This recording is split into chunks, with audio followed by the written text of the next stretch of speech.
Hey, what's going on? I really want to ask you a question. What do you do when your faith is slipping? Yeah, like we don't really talk about that to that magnitude of. We talk about what faith is. We talk about how to get faith or faith the size of a mustard seed. But what happens when your faith is slipping? What happens when you believe, you think you believe, or you used to believe, but now you're getting to a point and you don't know what you believe. Do you really believe God can do it, or is it just like an emotional word game where you have the emotion, you know the words to say, but deep down inside, something's wrong with your faith? So, as I'm reading in the book of Mark, I'm reading in chapter 9, I'm reading the story about the little boy that gets healed, the one who that's been possessed, and he's getting thrown around. He's doing all these different things. He's seizing. He's has all these emotional problems, but the father brings him. When the father brings him, notice in verse 18, at the end of verse 18, there's nothing wrong with this man's faith because he brings him to the very people that he believes is able to help him. And sometimes we bring our issues, we bring our giftings, we bring our callings, we bring our assignments, we bring things to the very people that we believe can help us. And we're just waiting on a moment for them to help us because we're dealing with some things that we don't know how to fix. And our faith is now being not just tested, but is being challenged on whether or not I'm going to still walk, I'm still going to do, I'm still going to be obedient to the voice of God, even though I see the chaos that's all around me. So he takes them there, he gets them to the people, to the disciples. And here's what he says in 18. He was like, man, so I bought my son to the disciples, your disciples, but they couldn't fix it. They couldn't do anything. They couldn't cast it out, is what he says. So I get to this moment in which I'm thinking, maybe sometimes it's not necessarily that our faith is wrong or our faith is off. Maybe we've just given or we've just taken things to the wrong person. Maybe we've taken stuff to the wrong group of people. Just because they have the title doesn't mean they possess the power to handle your situation. They may not even believe that they can help you with your situation. And so because they have a title, because they have a following, because they have a group of people that love them, that validate them, that just speak well of them, we think that that's the person. So we'll travel, we'll go different places because we're trying to get the fix that we need, and only for us to get there to give it to the wrong person. So what does our faith do? Here's what Jesus does. He was like, oh, you faithless generation. And he deals with that.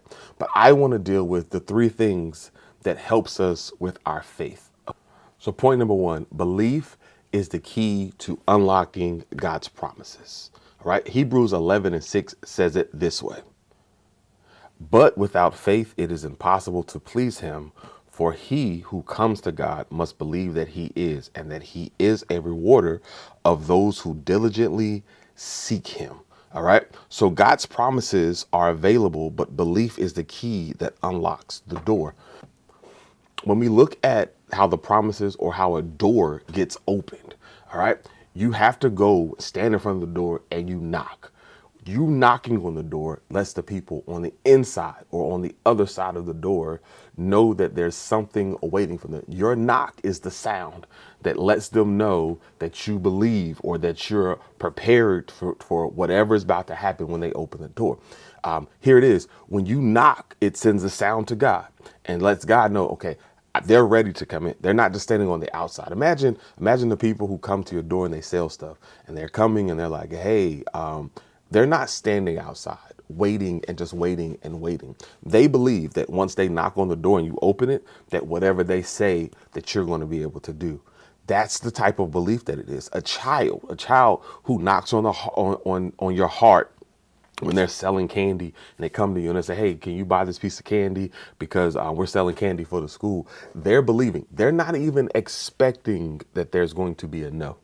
They're not even looking for the no. They just believe that because they asked, because they knocked on the door, that they are going to get their yes. And so many times, because we've sat there and we placed our hope and our faith and our giftings, our callings, our purpose, our assignments into the hands of people that did not do what they were supposed to do with it because they could not do it. They could not handle it. They didn't know what to do with it. They didn't even believe it possibly. So because of that, we're sitting here saying, you know what? I'm not even willing to knock on the door. So many times we've done this. We act like this. We operate like this. We say these things that, okay, I believe God, I do this, but we get to the door and we won't knock on the door. But when you believe God, it unlocks God's promises for your life. The people may have mishandled it, but God's promises are still God's promises. And we've got to understand that. We have to get to this moment in which we're saying, you know what? I know you mishandled me, but I'm still going to God. Notice the man, notice the man, notice the man, notice the dad. He sits here and he says this. He says, they didn't do it, but he doesn't negate his ability to still talk to Jesus. Just because they didn't do it, just because there's church hurt shouldn't stop you from still getting to God. God is still the person. He's still the one that has the ability to do whatever it is that he needs to do. God is still faithful even when the people are not faithful. Point number 2 is that belief aligns you with God's power, not your power, not your neighbor's power, not your pastor's power, not your whoever else's power, but it aligns you with God's power, because believing says that God, you've been faithful. I know that you're capable of doing it. And I still believe, in spite of, or regardless of the people, I still believe you. Look at the dad. The dad doesn't say, hey, I'm good. He says, I'm still going to talk to Jesus. They wasn't able to do it, but I know that you still can do it. So when I believe, it unlocks God's power to do it, because he's so faithful, because he's so wonderful, because he's so great, because his mercies and his grace and all of these other things that we love to say. We got to get to the moment in which you say, you know what? I'm trying to unlock God's power. I'm trying to tap into the power of God, because I can't do this on my own. So I need somebody else's strength. I need somebody else's power. Imagine now if it's the start of the year and you go to the gym and you're trying to lift weights, and you're trying to lift the weights that you thought you could lift back when you was 18, 19 or 20. And you get there and you begin to try to lift the weights. You may not be able to do it by yourself. So you have a spotter. The spotter is able, with their power, to be able to lift up the weights and put it back on the rack. Sometimes you got to be able to know that, okay, I can't do this on my own. All right. I've been trying to do this on my own. And maybe that's why my faith is slipping, because I've been trying to operate and do things by myself on my own without the help of God. But if I get to the moment in which I can say, you know what, God, I don't have this. I can't lift this. I can't do this by myself. So I'm coming to you, asking you for your help. I'm now believing that you can do this. I'm not asking somebody who can't lift weights to be my spotter. I'm asking probably the biggest person I can find in the gym, because I want to make sure that they can lift this up. I'm going to the author and the finisher of my faith. I'm going to the one that's where it starts and where it ends, so that way they can lift it, he can lift it and put it back and do whatever it is with his power and not with my power. And point 3, belief requires action. Okay. You can tell what somebody believes based upon how they act. You can. If you sit around someone long enough and you talk to them, have a conversation with them, you can begin to understand what they actually believe based upon not based upon how they dress, not based upon all of the church words that they use, but based upon how they really act. If they really believe that this is a kingdom assignment, if they really believe that God's hand is over their life, and they respond, they act differently. But if they don't really believe God, they'll sit there and be like, I don't know, maybe, or they'll try to do things themselves, or they'll try to take matters into their own hand. They'll try to fix the relationship. They'll do all these other things because they don't really believe that God is capable of doing it. So this dad could have tried to take matters into his own hand, but because of how he believed, it showed up in his actions.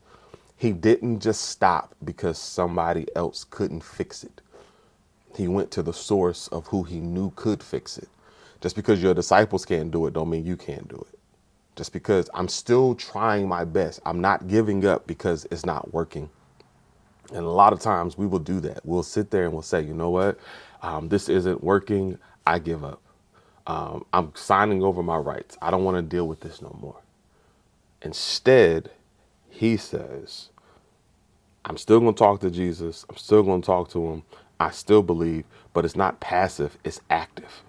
Your belief is active, and what you believe should show up in how you live. So let's live this life. I know that it's rough. I know that it can be tough at times. I know that it can be challenging at times. However, just because it's slipping doesn't mean it's got to fall. So when your faith starts to slip, let's get back to the moment of knowing of who God is and what he's capable of doing. And know without a shadow of a doubt that God can still do it, because all things are possible to them or to him who believes. All right. God bless you. I hope something is said to help you on your journey, and let's keep pushing forward. God bless you.